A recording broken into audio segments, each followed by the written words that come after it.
What's up, everybody? It's TO MyDeadFriendz. We're gonna do a little studio tour right now. I'm gonna take you through the different equipment I got, show you what's going on here. So let's get right into it, man.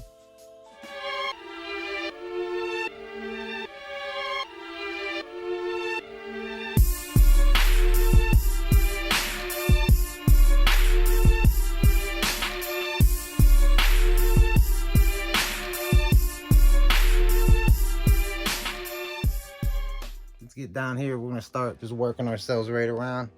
Yeah, we got Fred chilling. What's up, boy? He's hanging out, head against the filing cabinet. Got this little table here chilling, you know. Need to sit some things every once in a while. Just picked these up, Dynamic headphones, man. These are great. I got DT 770 Pro, 250 ohms, man. I got the 250 ohms. They take a little bit more out of your headphone amp to drive them. But in my opinion, man, once you have the power to start driving them, the drivers and the headphones are gonna get you a better sonic quality out of your out of the sound, really. And underneath this here, I have my MPC 5000. You guys have seen me use this in videos. Love this, man. Haven't used it in a little bit, man. I know you guys keep hitting me up about tutorials. I'll get to that. Right beside it is my Stanton T50 table. I've had this table for maybe, man, it's probably been 15, 17 years, something like that. I've had it since about 2002 or 3, something like that. Got a needle on there, it's pretty nice. I think it was a DJ Craze needle. Had it on there since I got the table. Bought them the same day. And over here, some Forge Fires on, History Channel, BS. Got the coffee, got water on deck. Don't look at the smokes right there. That's an Italian marble ashtray, man. Biggie, what's up? Tape measure. Tape measure is real important to have in the studio, man. Just make sure everything's nice and even. My Asus laptop, had that for a long time. That's a 12-year anyway, something like that. 10 years, I think I've had that laptop. This is new. Fender Ultra Jazz Bass. Look at this beauty. Yeah. This guy over here, he's always hanging out with me. Now let's get over to this stuff here. Here's my studio setup. Now you can see here, I got my event monitors. I've had these event monitors for a long time. Again, these are back probably 2004, 2005, maybe I bought these. Had them for a long time, man. Just got these new studio lights in, man. They really help when I'm filming MPC Live videos. There's my Akai MPC Live. If you follow me, man, you know this is my main sequencer. Everything runs in to my MPC Live. Speaking of which, you'll see here, I have these ART. Top one here, this is a mic pre. This here is a compressor. My MPC Live runs through the mic pre. That's why you see the impedance levels like they are. So, and then down here, my compressor, I have my guitars and stuff running through my bass. Now for my guitars and bass, I use this IK Multimedia iStomp iRig. What is it? iRig Stomp IO. Sorry for the shadow. Okay, I have everything running to there. And then you'll see here on this other iPad I have Amplitude. There's my bass setup. Pedals. It's a real cool app on the iPad that I use, Amplitude. But everything runs in here. You'll see this cable right here runs into my bass. Bass goes into the pedal. Pedal goes into the iPad. Okay, then what? You'll see in the back of this pedal, there's outs, this red and black wire. They actually go in to the back of my patch bay. Now this patch bay is something serious I got going on. This is recently in my studio. You'll see this patch bay here. These first 8 are actually my Focusrite sound card. My Focusrite sound card I have sitting up behind here. So you'll see those different colored wires back there. They're actually going into the back of the patch bay. Okay, so those are the ends. So I can pull these out to go in. So I can go out of the patch bay, into a compressor, out of the compressor, and then into my sound card. It's a lot easier having this instead of going on the backs of things and reconnecting things and changing wires. Let's start at the top here, man. MXL6, power conditioner, surge protector, the DBX, what is it, 286S. This I use kind of like as my channel strip. Like it has a lot of the basic things. It has a mic preamp on it, compressor, de-esser, enhancer, expander, gate, and then just your output gain. So I use that mostly just for my microphone. Same with this RO exciter, or this Aphex exciter, an optical big bottom. This kind of enhances. This is pretty much just an like this enhancer right here. This is just a processor enhancer by itself. I have an XLR patch bay. I actually don't even really use it right now because XLR patch bays will not phantom power. They don't make phantom power, I should say. All right, so let's move up off of that. I do have a power conditioner up here as well because I just have so many different things running. You saw the television, speakers, Domo in the background. Do have my monitors on pads on these nice stands I just got. Now let's talk about the microphone. This is an AKG C1000S microphone.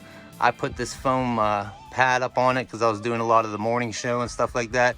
This arm is, man, that stuff's key. And you'll see this desk I just got. Everything sits on that desk real nice. Let's slide over here. Bam, we got the Kronos. Kronos I just recently got. I've had it for about a year now. It was my way of updating my Korg Triton. So I have a Triton here, my Kronos here.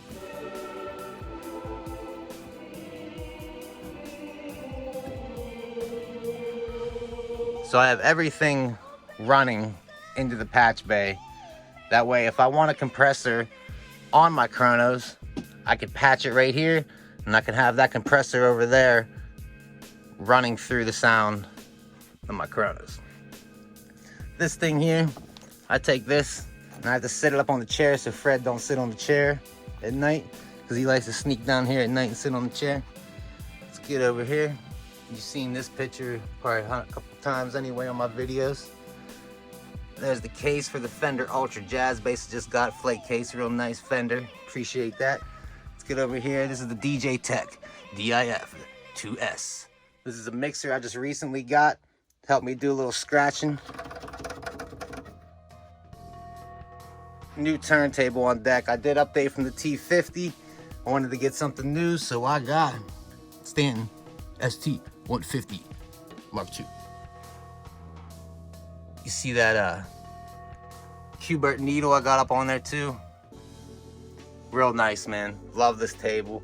I've been mostly using this table just for scratching and still using my T50 for sampling. Because when I sample, I usually have some old records. And them old records are just dirty. Picked up this strap for my new bass. Put my Fender locking nuts, like strap locks on it. Much needed, man. Good for the back. Favorite record. This record's great. If you haven't heard it, go check out that record. Right here, I got my Fender Super Champ tube amp. This is something I picked up pretty cheap. I like to run my guitars through here sometimes, and I use this Shure SM57 to record my guitars. Little scratch record. Blade of Chaos, man. Shout out to Kronos. Shout out to Kratos. I got Kronos on the head. Shout out to On Sight, NPC Gang hat. My Dead Friends, Grey Matter album cover. My Dead Friends, the Dirge album cover. Let's get into these guitars now. So this first one, this is an Ibanez 7-string RG series. Bought this a while back. I've had it for a while. It got pretty beat up. I put that sticker on it because there's a giant scratch going across it. But yeah, I really like this guitar, man. It sounds really good. Sounds really Strat-like, man. That one was a little bit more pricey because you'll see this one here I also got off of Craigslist for I think like 80, 100 bucks. It's an Ibanez 7-string Geo series. See how dusty it is. But it's a 7-string. It's different than the RG series, but still a cool guitar. I like it because I don't have to worry about it so much throwing it around. You guys probably seen this guitar. It's a little dusty too, huh? My Epiphone Dot I've had this guitar now for maybe 6 years or something like that. I really liked it. I wanted a semi-hollow body for a while, so I picked this up pretty cheap. It wasn't too bad. I liked how it had like the binding look on the side and stuff. I like the red color, flashy. What up? Oh, so that's gonna sit. I knew this one sits weird in there. Now this guitar I've had for a long while actually. This is an Epiphone Les Paul. I think it's a Les Paul Junior, I think they would call it. Yeah, I've had this guitar a long time, man. I love this guitar. This guitar has seen some things. Yeah, for sure. Yeah, but it's pretty beat up. Look at the duct tape thing just to cover the back up. Some cardboard. You know, like the block inlays though. Real cool guitar. This is another Craigslist buy I got. It's another Epiphone acoustic. Not sure the exact model number, to be honest. It's acoustic electric, but the electric's messed up on it. Electric's been messed up on it since I bought it. He said that, man. But I just wanted a cutaway acoustic, just for something to chill on my bed, practice, watching TV, hanging out. Got the fan. Fans are important. Don't leave the fan on while you're recording. Innocent until proven guilty. Shout out to Park. You know, Beatles complete series. Beatles big influence around here. Michael Jackson, when he died, got the USA Today. Never taking it out of there. Paper towels are a must. Gotta have them, you know. Have these new strings here. I have these on my my Epiphone Dot. These are bass strings. I was gonna put them on my new Fender Ultra Jazz, but I've been really liking the strings actually that came with the Fender Ultra Jazz, so I haven't put them on yet. Newmark PTO1 Scratch. I bought this because I wanted to try out scratching, and I think had it for 2 weeks, and then I went and bought this mixer over here because you're gonna want to step it up, man. Just spend the extra money, get yourself a mixer and a little turntable. This thing's fun, but by the time you start modding it to where it actually works real good, you're spending the same amount of money to get a mixer and just an actual turntable. But the portability's nice. Super overdrive, a must. Extortion, not a must, but crazy sounds out of it. The big muff, I love this, man. This thing sounds cool. This is wild. Special circumstance. Pulsar, this is really great, man. Tremolo, pulsar, this is good, man. If you know like how a tremolo works, I use this a lot, man. This is cool. Old distortion pedal, Arian, I think, yeah. Yeah, I've had this since I was like 15, man. That was like one of the first distortion pedals I've ever bought. Portable speakers. Sometimes if I'm filming and I'm flipped around, I'll have things coming out of there just so I can hear. Pretty much just to monitor things different through a different set of monitors. Just some records laying around and some random cables. Tons of records I have. This is nothing. All my records are upstairs. Right here's where Fred likes to sleep. Well, really, here's where Fred likes to sleep on here. He likes to sleep on my chair. We don't let him. So yeah. Just want to give you guys a little quick tour of the things I got going on here. So, another chair in the background. There's nothing really back there, you know. I try to keep things somewhat clean down here, but you know, it can get chaotic sometimes. So yeah, I appreciate you guys watching. Just wanted to give you a little insight on how I do things around here. It's been a long time coming. Appreciate you guys watching. Hit that like button. Come on, man. Hit the like button. Hit that subscribe button. I know like 60% of you are not subscribed to my channel.